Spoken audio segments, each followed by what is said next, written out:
Hey everybody, it's Book of Katherine, and boy, do I have some big news for you. So, first of all, in order to understand what's about to happen, you would have to be with me last night as I was live tweeting. If you do not stay with me live tweeting overnight, some night, or catch up with me in the morning, then you're in for a bit of an interesting tweet. I tweet at Book of Katherine, Katherine. And so when I am in a lot of pain, I kind of tweet to stay out of pain. It's my distraction method. If you're a chronic pain sufferer like I am, I research and I dig. That's one of the ways I stay distracted from the pain to it's one of the methods that the doctors gave me, and it works really, really well for me. And I've discovered a lot of things because of it. So, one of the things I discovered last night, I was researching the Catholic Church and digging into it, and I've kind of concluded at this point, after years now of researching history and things like that in Europe and all sorts of world history and digging through based on historical evidence. You can ask my followers to put things together for you. My research, and also being raised in the Catholic Church, is more so that it's actually more just the Roman Empire. And Constantine said, like, by this sign rule and conquer, by this sign conquer. That's what Constantine actually said. There was no conversion. It said that he saw in the sky a sign of the cross, and it said, by this sign thou shalt conquer. And so all of a sudden, like, it took a few years, but then he reorganized things, switched things away from Rome, moved and built a new city, Constantinople, and made a whole new system and the Roman Catholic Church, and conquered the world pretty much using the Catholic Church. It's been genius, but the Catholic Church really does have all the organization of an actual state, an actual government state. It has everything. It has 14 layers of government within it. It has governorships, everything. For example, a diocese, like you have a church, it has an actual body, and that's the church itself. That comes to mass, and the priest stays over it. Then that priest has a bunch of people around him. But then there's a group of churches together. That group of churches together makes a diocese, and then there's an archdiocese. That's a larger group of group of dioceses that come together, to the point that, like, Sri Lanka has something like, what was it, like 52 dioceses or something like that.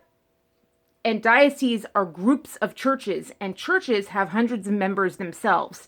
I mean, the Catholic Church is absolutely enormous. And you have to remember, on top of that, there's the Church of England, which is like 99 million people across the world, of which the Queen is the supreme leader of that. So there's the Pope is the supreme leader of that government system, and then there's the Queen, who's the supreme leader of the Church of England. And both of them lead the exact same government system through it. Both of them have this new thing where they don't lead something going on in the actual home.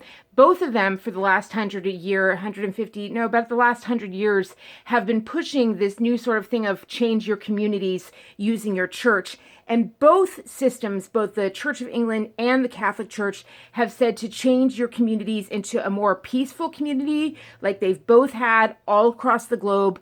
A political agenda of environmentalism, a political agenda of no guns, anti-guns, like people should not have the right to defend themselves. So a stronger police force, so a stronger militia, and yet a no Minutemen, which means the people don't have the right to defend themselves on their own land. So no stand your ground. So that's why, like, the rate of rapes have gone up. Like, women are not able to defend their own land.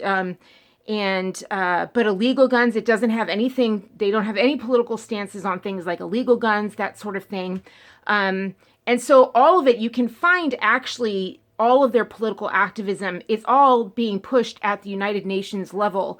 You can find all of it. They come together, the Church of England and the Catholic Church, or the Roman Empire. They're all come together at the United Nations, and they push the same things under what's called the global goals, the 17 global goals. And there's just, through those global goals, they push political activism. It's huge lobbyists go through these 17 political goals for the globe. And it's the same goals on abortion, the same goals on family planning, and they push it globally, and they use their churches to do it. And so every single Catholic church group and every single Church of England, Anglican Church, you'll find that their church groups are actually activists in a political realm. So you'll see them engaged, pushing for political leaders on a local level. And it's the same thing. You'll find that the corporations are doing the same thing.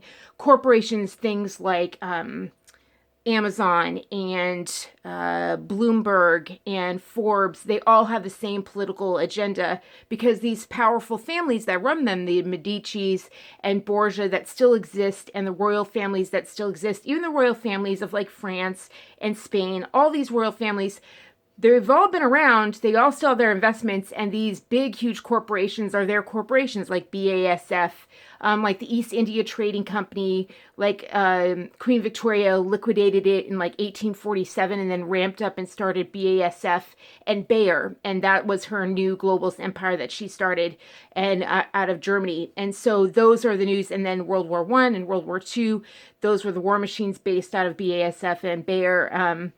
And everyone knows, like, East India Trading Company, like, oh, boo, hiss. And I'm like, well, they still don't know that these others were it. But by then, they owned the newspapers. They owned Reuters. They owned Havas. They owned Wolf's. They owned the actual, some of the empires that they owned was they owned the actual technology. Like Morse code had just begun. Well, Siemens were the guys that expanded on Morse code out in Europe. They built on top of Morse code. And then, you know, in England, the royal families took all their investments and built Siemens on top of that. So they owned Siemens. And so they built Reuters on top of it, which is the British broadcasting. And then they built Wolf's on top of it, which is the German broadcasting. They built Havas on top of it, which is the French broadcasting. And then, you know, they can control what news comes over all of it. And so you don't hear about, like, we all know East India Trading Company, but she just liquidated that in 1847 when Reuters came along, when the Morse code came along. She's like, good, scrap the stuff that has all the bad news. Let's start the new companies up, and let's just start with new companies now that we have total control of the news. And you haven't heard of any royal companies anymore because they started them all up after all of these, like Morse code came along and international companies came along, and they had the international news. And so you haven't heard of any of the royal companies anymore. And now they use their immense wealth, these families, to, when you go on to things like YouTube, you'll notice that all these families like the Medicis and the Borgias and the Windsors and the Saxe Gotha and Coburg, all of these royal families that have committed the most horrendous and heinous crimes against humanity over time with the East India Trading Company, things like that. For example, like Queen Victoria, she had Parliament name her Empress of India in, I believe it was 1846, and then 1856, and then boom, 1856, and then boom, 1856 was the Indian famine. And it's like, when you look into the Indian famine, it wasn't weather caused. It turned out it was by forced exports. That's their name for it. Forced exports of food from India. So she becomes Empress of India. You know, the Royal Titles Act comes along that she puts through. She becomes Empress of India. The moment she's named Empress of India, suddenly a famine. The famine starts, and it goes for years in India as forced exports. You know, forced exports of food goes out of India, and she just wipes them out of all their food. And that's what the books call when they created a third world. India wasn't a third world country before Queen Victoria. But you won't hear about that. Instead, you hear how Queen Victoria and Prince Albert were so in love. We're so in love, right? And so what we're going to talk about today, now that you've got this and this nice little history of the royal families and these empires, that if you look into, that's why Forbes only lists rich families in America. You won't see the rich families. You won't hear about the Shah of Iran. Go ahead and look on Forbes and see if the Shah of Iran, who's worth $200 billion, see if he's listed on there. No, you'll see Jeff Bezos listed on there. See if the Queen of England is listed on there with her many, many royal jewels, you know, who owns 53 countries in the world. They own 53. The Commonwealth is 53 countries large. 53 countries large. The royal family liquidated the East India Trading Company. They liquidated it underneath the royal family's name. They own all holdings of the East India Trading Company. And so they own that as of 1847. And they are not listed on the richest families in the world. Like, it's just not on there. It's only American families that are recent, like IBM or Bill Gates or whatever. And you're just like, you've got to be kidding me. So these royal families of Borgia who have had popes, like 3 popes or whatever. So you have to ask yourself, when they collect these taxes, these Roman empires collect these taxes of 10% all across the world, when they have like 3 billion people belonging to the Roman Catholic Church, and they collect 10% of your paycheck every single day, which is a huge amount. You know, that's more than federal taxes take, like 10% of everybody's paycheck every single Sunday. They take it, and then it goes to Rome. And then what happens in Rome? It is dispersed amongst these families of these popes and of these families in Rome. It's very, very fascinating. These are the families that have money. So anyway, I found something very interesting last night that I'd like to share with you. And then that'll play into what I learned today. So what I learned last night is, here, let me pause a minute. I need to drink something because that said a lot more than I was thinking. So hold on. Okay, so here's what I learned last night. Last night we were going over this guy. This guy is Pope Ambrosio. He is Pope Pius XI. He was the Pope during the Holocaust, well, right going into the Holocaust, right up until they invaded Poland, until Nazi Germany invaded Poland. So right all the way up when Germany was becoming, was gathering all the Jews, when all the anti-Semitic laws were coming into play, when they were gathering all the Jews together, starting the Holocaust, that whole entire thing. This is the Pope that was in there all the way up until 1938. Okay, so this Pope is named Pope Ambrosio. Well, not Pope Ambrosio, but his name was Ambrosio, and then 3 other names. All these Italian popes have like 4 names, just like the Roman emperors did, which should tell you something. Look into their names. They have 4 different names, same as the Roman empires did. All the Roman emperors were like Claudius, Germanicus, Caesarius, blah. And same thing with these guys. Like, same thing. This guy's name was actually Ambrosio Demanio Achille Reti.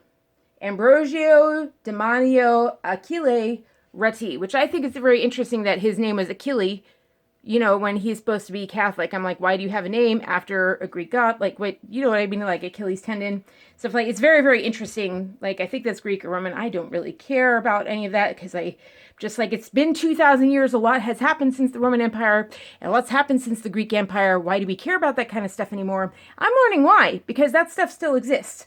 I have started to figure that out. So anyway, so this guy, basically we were looking into it last night, and then I learned that this guy, Pope Ambrosio, this is a picture of him. So I learned that this guy, Pope Ambrosio, that's about what he looked like, Pope Ambrosio. That's about what he looked like in 1938 when he died. He died really January 1939.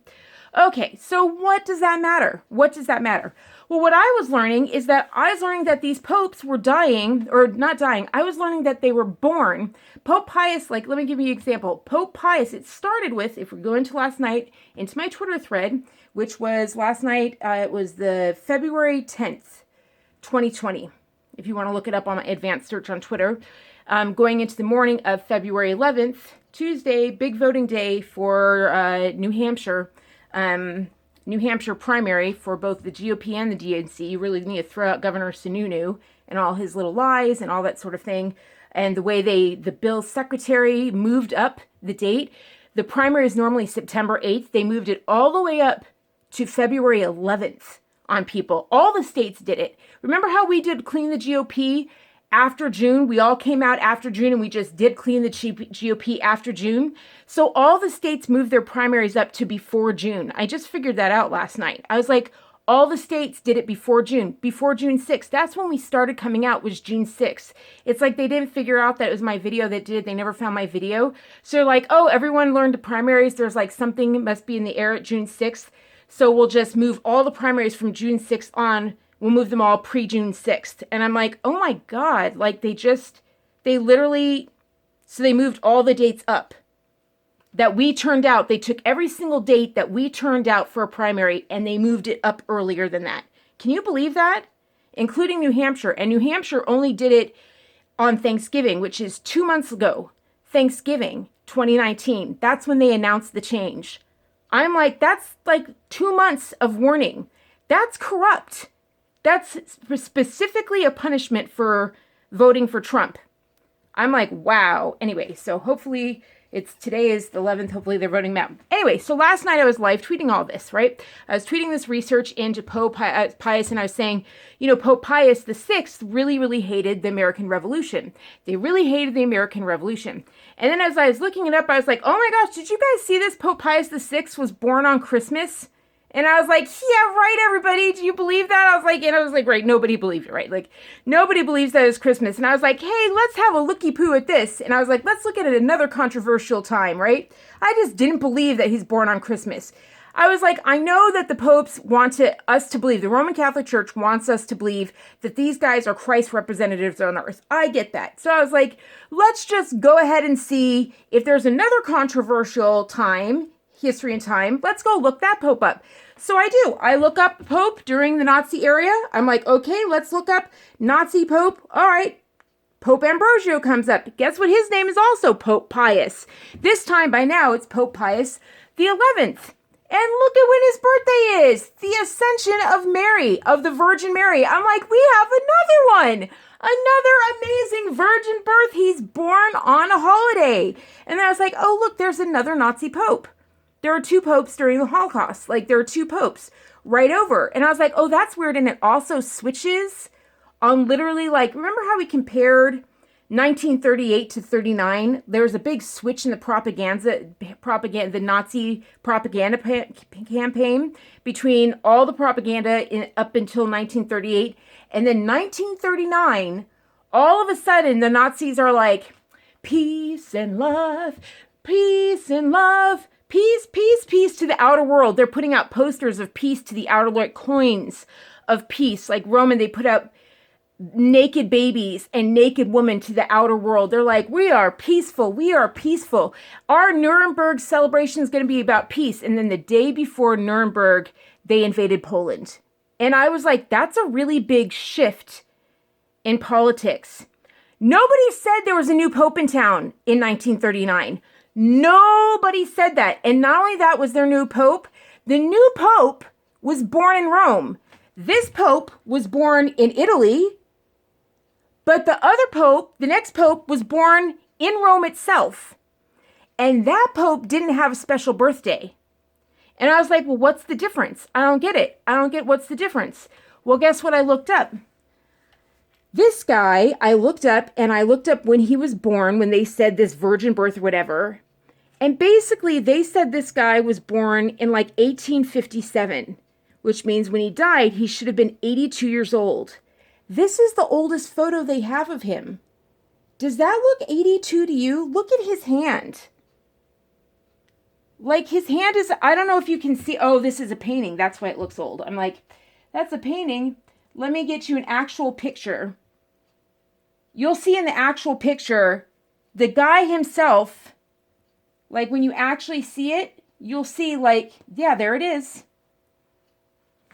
This guy, that's like a 1938, that's the year before he dies, and he dies in January. Does that look like an 82-year-old pope to you? I don't think so.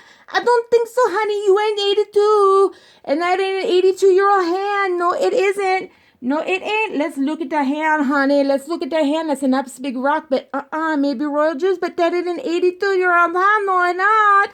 No, it's not. So I was like, oh, these special birthdays that they get are, and I think Pope Pius VI, because he lost the American Revolution, I think he also, like, they said there were mysterious circumstances around a death too. Let me see.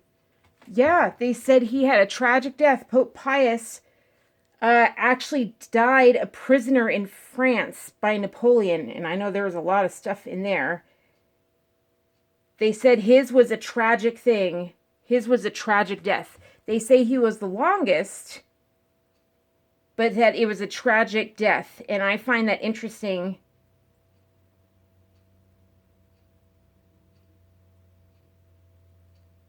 That's very, very interesting. So anyway, you guys can look into yourself. So my point is that when we found out about the birthday, these special birthdays, let's go back to it. Let me tell you why I suspected. I was like, look, this is just a suspicion. But look at this. This special birthday of Pope Pius the 11th. Pope Pius XI, the first Nazi Pope. Let's call him Pope A. Nazi Pope A. Okay, Nazi Pope A he was complaining about what was going on with the Holocaust. He was going to publish what the Nazis were doing with the Holocaust. That's what he was going to do. He was going to publish it. The Pope B, Nazi Pope B, was really, really good at politics. They said he was amazingly charming at law and politics. He was born in a very, very famous Roman family, one that was very, very high up in the church. All of his family members were high up in the church, and he was really, really good at law. He studied law, and he was already a lawyer and really, really good at politics. And they said he had a really, really smooth tongue. And they said it was amazing at how good of a wit he was and how sharp he was, but also very charming. He could be very holy sounding, but also very like, does that make sense? And they said it was really surprising. They said, so when this guy died, who was about to publish what the Nazis were doing, by the way, remember the Nazis had all this they had the Roman eagle, they had the Roman leaves, all of the Nazis had Roman symbology. Remember that? It was all Rome, Rome, Rome, Rome, Rome.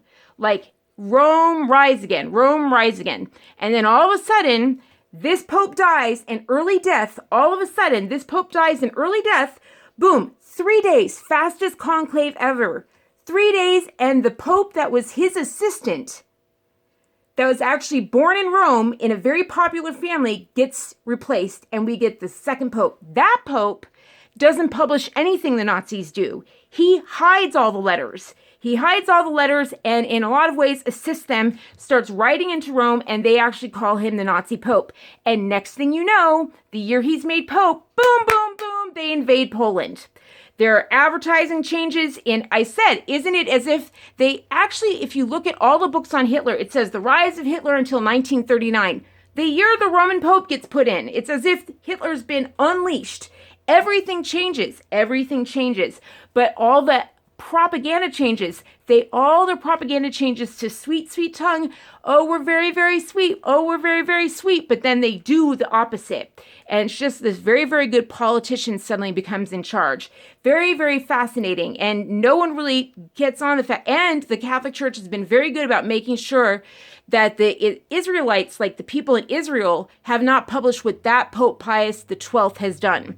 The Pope Pius XII assisted the Nazis, and they actually went and visited Israel and made them change their museum. And I can't believe the museum actually changed the history. You can find it. Go ahead and look it up. You can find out that they actually said they worked with the Catholic Church to change the history of what the Catholic Church did and assisted the Nazis with.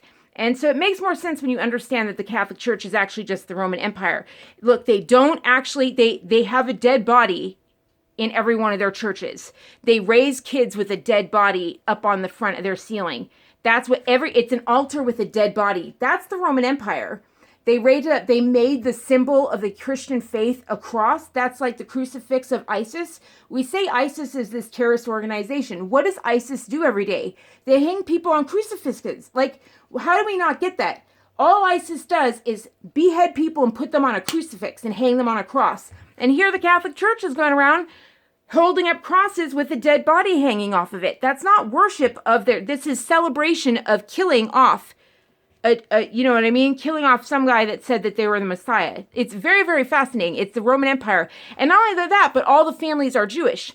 In the papacies, they're all Jewish families as well as that. So that's why I was noticing that I was raised in the Catholic Church, but all my friends were either Catholic or Jewish.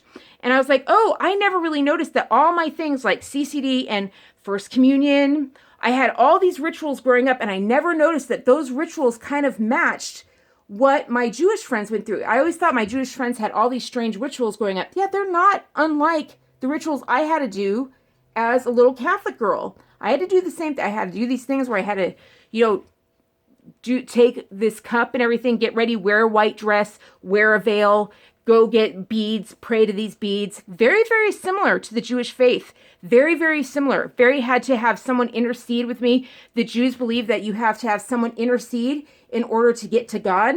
Same thing with Catholic faith. Someone has to intercede to get to God. They're the same. They're very, very mirror imagery or whatever. And that's the whole difference between I remember I was so shocked at the people across the street. They were like, that's not what the Protestants believe at all, or the evangelicals believe. That's a whole Lutheran church ripped that apart and the Bible actually says that, Jesus came and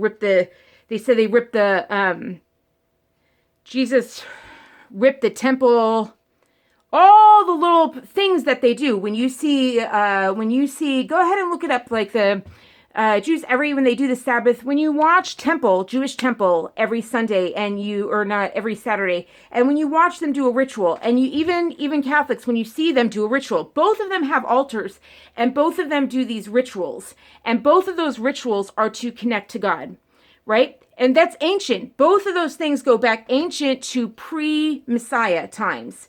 And the whole thing was that these books of the things said a Messiah would come and make those rituals unnecessary and make the Messiah come to man and kind of restore the connection between man.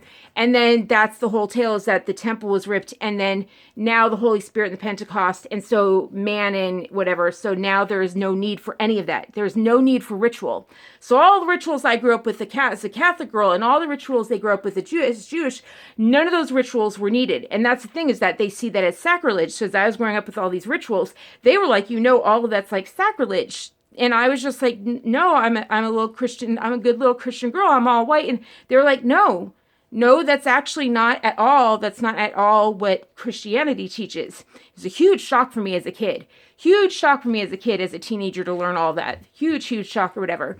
And so I had to learn. I remember that's why I took all this history, religion stuff when I went to UCLA. I was just like, what's real, what's this, what's that, and I studied all of it because I want to know what's Buddhism, what's this, what's that, what are the traditions, what do the actual texts say. And so I'm very, very much interested in that. And even now, as we dig into the Bible, I'm shocked at what the actual.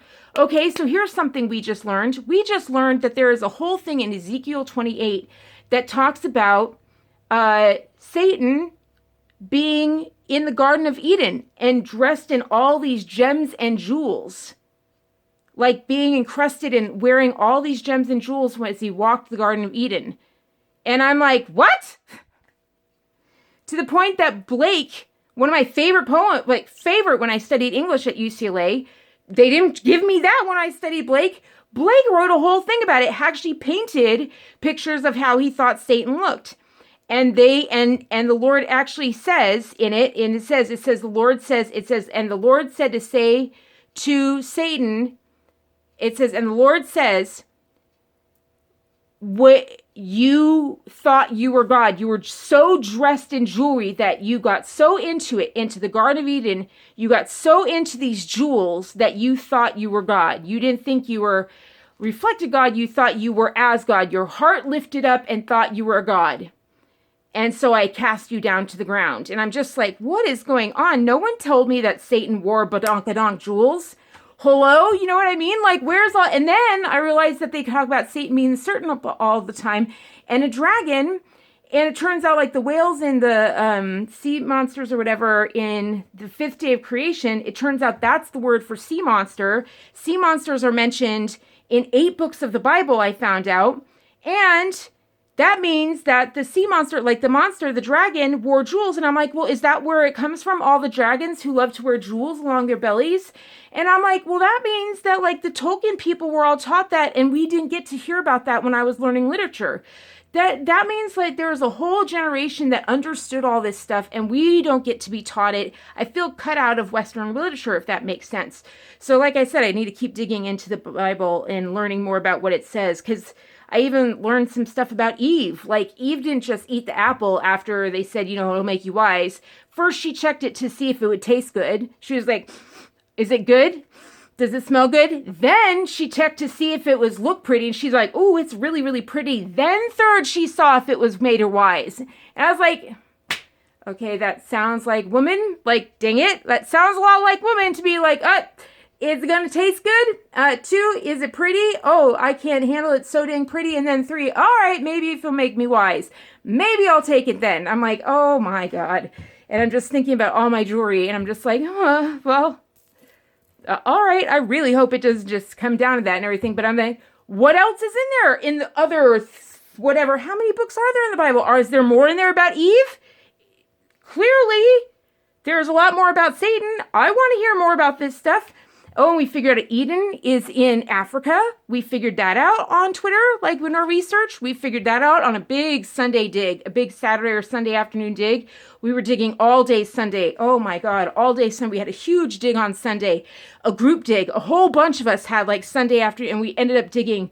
And we figured out that like pretty much hands down, Garden of Eden it's just completely Garden of Eden. Right there, Congo, Africa.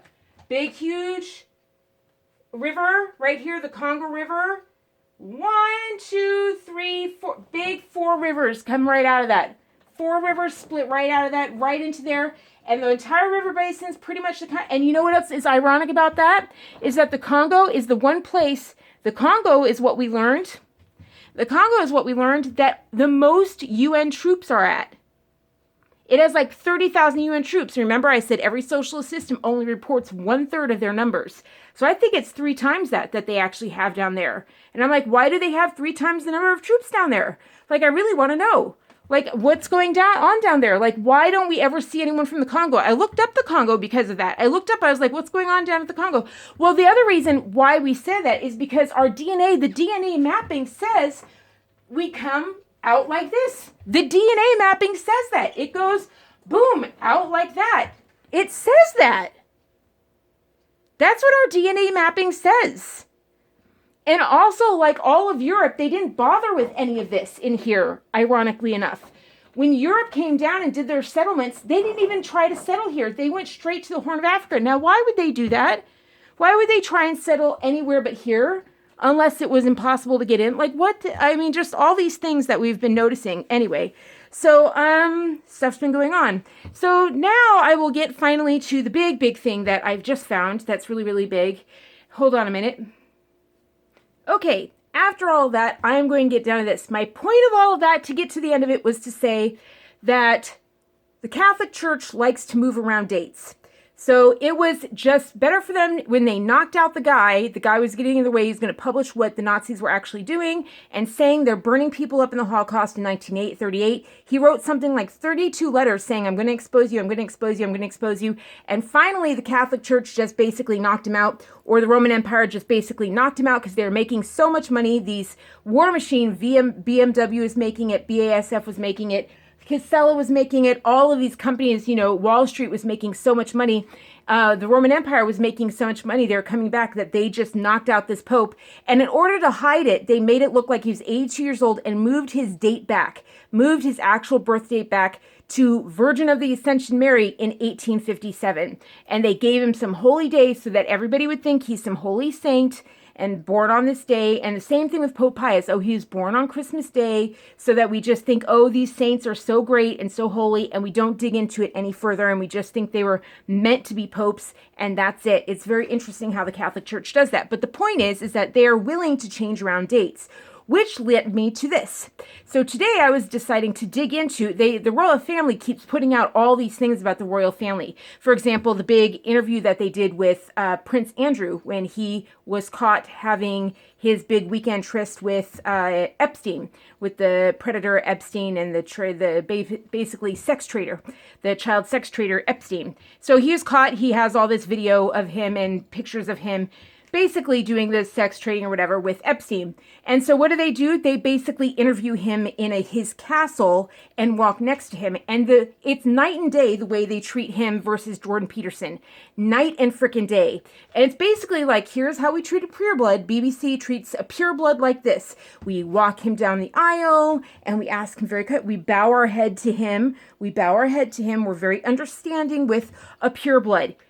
On the other hand, Jordan Peterson is not. Jordan Peterson is a mudblood. He is in one of the Commonwealth countries. He's in one of the countries we own. He's in Canada. He's just a mudblood citizen, and he violated one of our cultures. I believe it's global goal number 5. He violated, actually, I think he's violated about 7 of their global goals underneath their climate change agenda.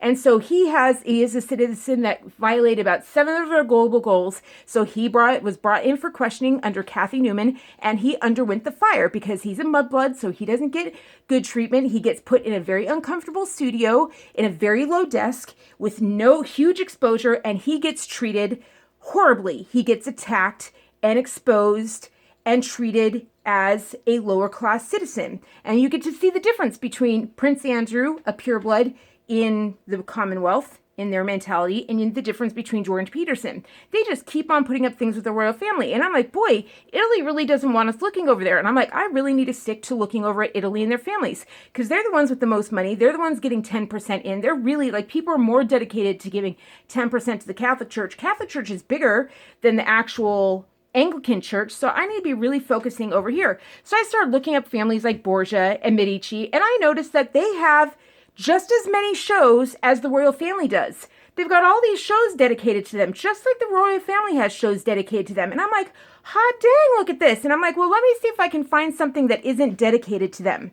And what do I find? What do I find? Let's look. I find this. Do you see this?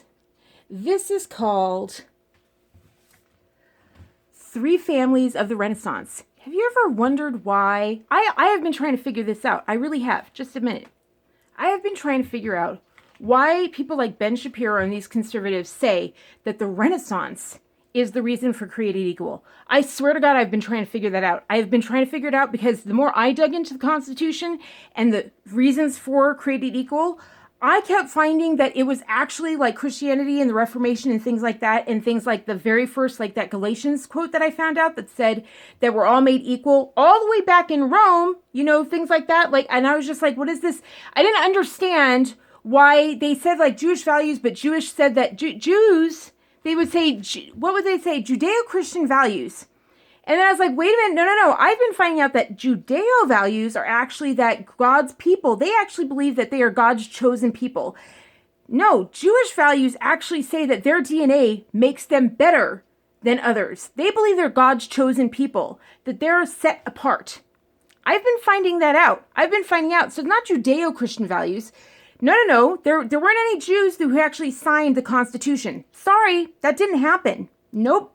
No, created equal. So that was actually something in the New Testament. That was a big New Testament thing. New Testament. So I'm just kind of like, no, why is anyone saying that this is based in the Renaissance? This is not based in the Renaissance. This is literally based in the Reformation and the English Bible that started before the Renaissance.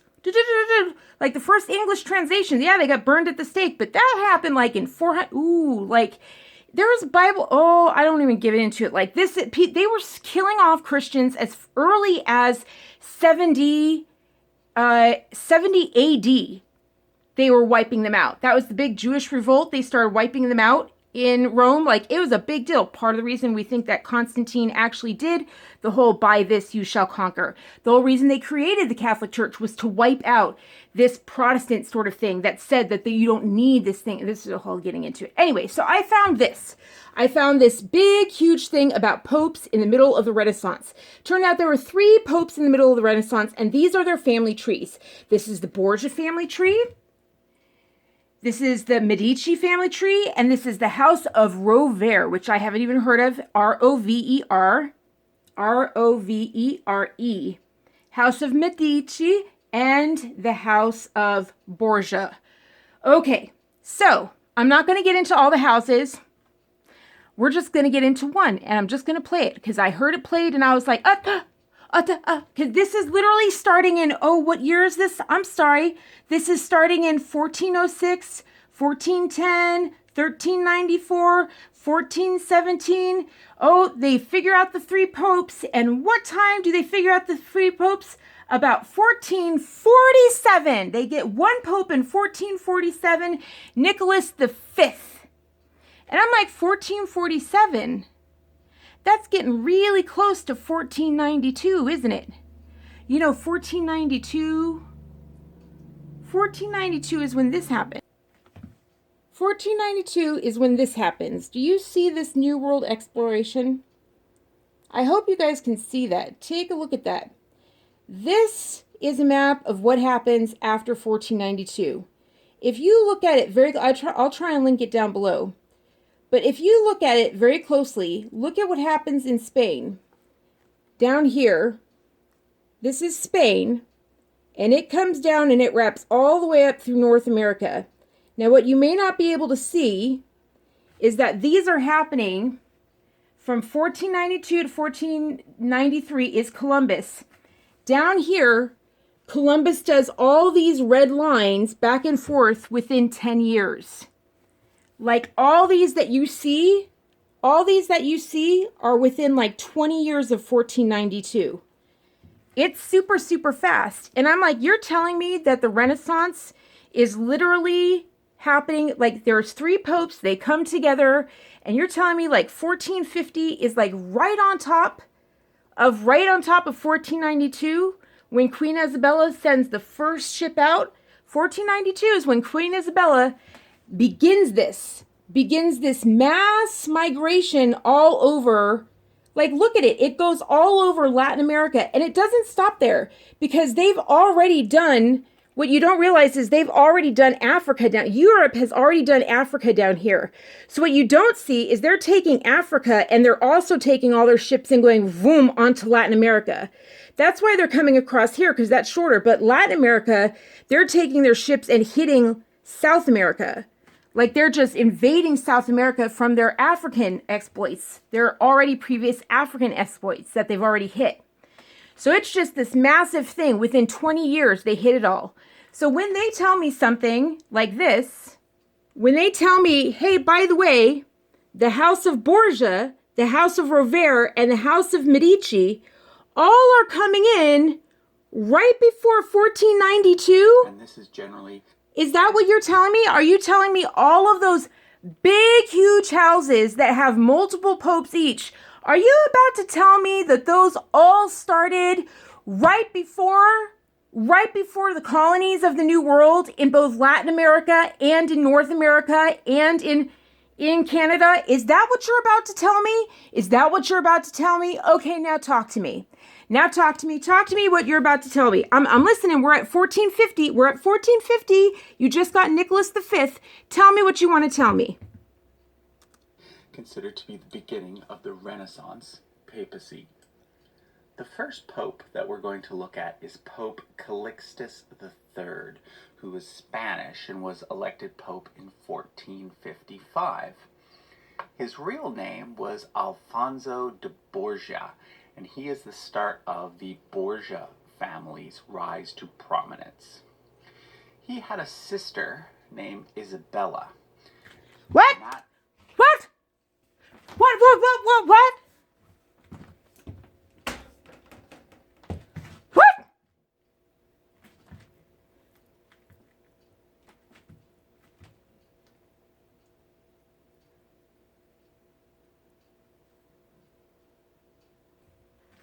Isabella ain't got a picture.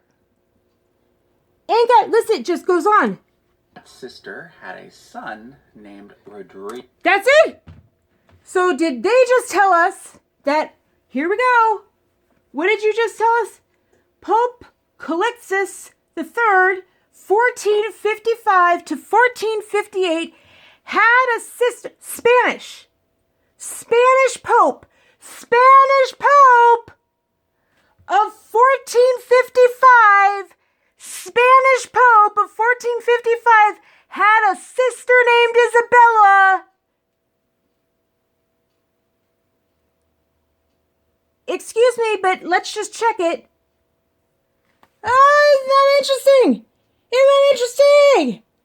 Isabella the First of Castile, Spanish Queen. Isn't that interesting? 1470. Oh my gosh, look at that. Her marriage to Ferdinand II in 1469 became the basis for the unification. Oh my gosh, would you look at that? They don't tell us her last name. Queen Isabella in Spain. What unification of Spain? Gosh, how could why would Isabella marrying King Ferdinand II unify Spain unless there was a freaking pope that was Spanish? Very interesting. I have looked all over online for Isabella's last name, and you ain't gonna find it. you're just going to find Isabella Castile, Isabella Castile, Isabella Castile, Isabella Castile. And you know what you're going to find on it. You know what? If you don't know what I'm talking about, I'm sorry. Did I not tell you this? Oh, I'm sorry. If you're new, if you don't know anything about history, let me break it down for you. This is Miss Isabella. Do you know who this is? This is Mr. Christopher Columbus of 1492 fame. This is Miss Queen Isabella. Queen Isabella, who sent off Mr. Christopher Columbus of 1492. It was Queen Isabella who sent him off. Oh yes, did you notice next to Queen Isabella, there just happens to be a member of the Roman papacy? Right next to her. Can't imagine why that is. Let's look at another one. Gosh, look, doesn't look like Ferdinand's all that much interested. It looks like, who's interested? Isabella! Isabella's the one that's interested. And look at those nice robes that she's wearing. Looks kind of papal. Look at all that stuff that she's wearing. And that's Christopher Columbus showing Queen Isabella. Isabella. Columbus and Isabella. Isabella was the Spanish queen that sent off Christopher Columbus. It was Queen Isabella, the Spanish queen that sent off Christopher Columbus. And no one bothered to tell us that, by the way, there was a Spanish pope with a sister named Isabella. By the way, that Spanish pope was a Borgia, one of the most powerful families who happened to have 3 popes in Rome. I'm just saying, if you look it up, it just says Isabella, the one that was the sister, was born in 1450, and the other Isabella was born in 1470. And let me just go ahead and say, we already know the Catholic Church has messed up and changed dates to make it very, very, very, very convenient. But everything lines up. So I just have a bit of a theory. Anybody else want to tell me why Christopher Columbus is on his hands and knees in front of Isabella of Borgia? Unless there's a pope involved? And let me ask you one more thing. What makes more sense now? That Spain has all those red lines. I really want you to take a really close look at this. Take a close look at that. Which country has more lines going across to North America? Remember, Spain, quote unquote, Spain conquered all of Latin America, all of South America, right? Conquered Mexico, right? Look at that. All of these red lines. Let me break this down. All of these red lines right here are supposedly Spain. They told us that was Spain and Queen Isabella. These green lines are supposed to be the French. And that, they look like green lines. No, this is actually split. These are green and blue lines. Half of these are British and half of these are French. So let me ask you a question. Doesn't it make a bit more sense? Look at the lines. I'm sorry, but look at the line. Look at the lines. The lines actually, did you see this over here? The red lines come down around here and they go down South America, the other side. They go up North America, this side. They come down around. They go all the way in here. They go inside the Mississippi River.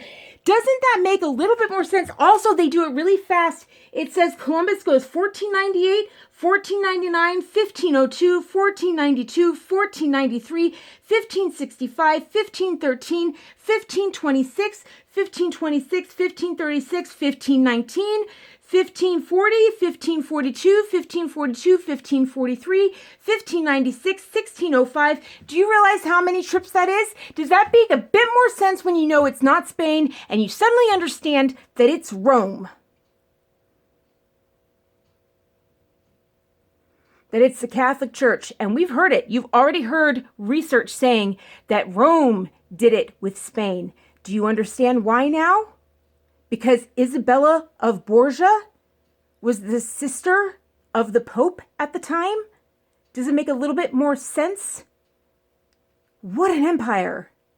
Now I look at Spain. I just looked it up. I just looked up. You can actually find King Philippe's Philippe's the 7th or something like that. You can actually find his coronation. It's one hell of a coronation. You should see the people line up. Our military should look to their military to see how to line up and do a duck walk. You should watch that, the house. Holy smokes. Because that army is the Pope's army. Oh, socialism is the world over, and it starts with Rome. OMG. And please, I don't want to hear any more people say, I want to go to Rome and look up records. Please don't go to Rome. You know, it's bad enough that their center of the Roman Empire looks like that. I mean, how uninviting can you get? It's huge. And below that, we now know it's been confirmed. It's been confirmed that, yeah, underneath it, it actually connects to the mausoleum, Hadrian's mausoleum, because the Pope actually escaped to it. We found out that that was actually true, because the Pope escaped to it when Germany invaded it. Right? So not only is it terrifying, not only is it huge, you know, like you go into the city, it's not only not welcoming, and they've put monoliths to themselves. That's an empire that they've built. But when our world leaders go there, the Pope requires that our women dress in black and cover their head. That's what the Vatican requires of our women. They shame them. The Vatican actually shames them, makes our women wear black and cover their head. Oh, what do they do for Spain? Oh, Spain gets a little bit different treatment. She gets to walk freely in the Vatican. That's the Queen of Spain.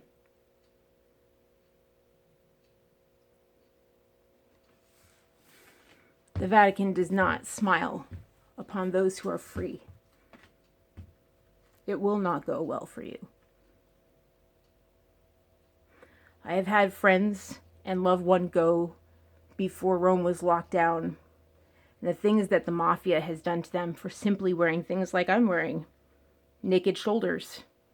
The things the men have done to them there to intimidate them for simply wearing their hair out and their shoulders bare.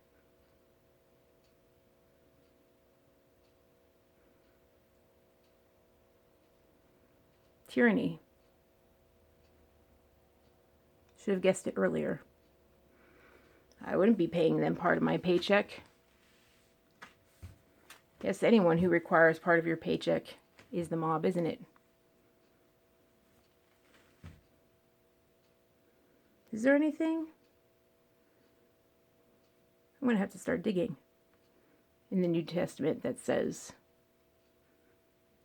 that people have to still keep giving it after the Pentecost. Or is that just another game that people run? Isabella of Borgia. My. The games people do play. Anyway, so that's my dig. Please donate down below. I really do need your help. I have a big MRI this week, and I have not been doing well. But I cannot reschedule again. I have been rescheduling for 6 months. I'm going to have to go no matter what. And so that's just the way it's going to have to be. No matter what, I have to go. So, no matter what. All right. Love you. Donate down below, and I'll talk to you guys soon. Peace out.